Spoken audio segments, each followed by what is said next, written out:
Pune जिल्ह्यामधल्या top 9 बातम्यांचा आता आढावा घेऊया। ससून रुग्णालयामधील 6-7 कर्मचाऱ्यांचे पोलिसांनी जबाब नोंदवले। पुणे अपघात प्रकरणामध्ये रक्ताचे सॅम्पल बदलल्याप्रकरणी पोलिसांची कारवाई। पवना धरणग्रस्तांना राज्य सरकारचा मोठा दिलासा। धरणामध्ये जागा गेलेल्या खातेदारांना प्रत्येकी 4 एकर जमीन परत मिळणार। पुणे महापालिकेकडून निवासी मिळकतींसाठी मिळकत करामध्ये 40% सवलत। सर्व मिळकतींची घरोघरी जाऊन पाहणी केली जाणार।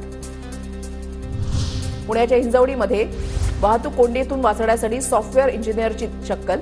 आर्या कुमार इलेक्ट्रिकल सायकलनं गाठतात ऑफिस। सुट्टीच्या काळामधील विशेष रेल्वेतून पुणे रेल्वेची भरघोस कमाई। विशेष रेल्वेतून पुणे रेल्वेला 14 कोटींचं उत्पन्न।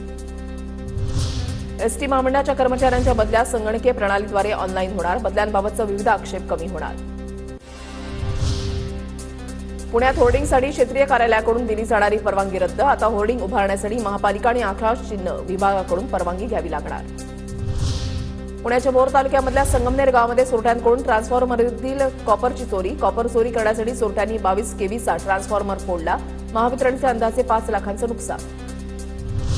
पुरंदरमधील शेतकरी कोथिंबीरीच्या उत्पादनातून लखपती। राजेंद्र धुमाळांचा 2 एकर शेतीतून 3.5 लाखांचं उत्पन्न।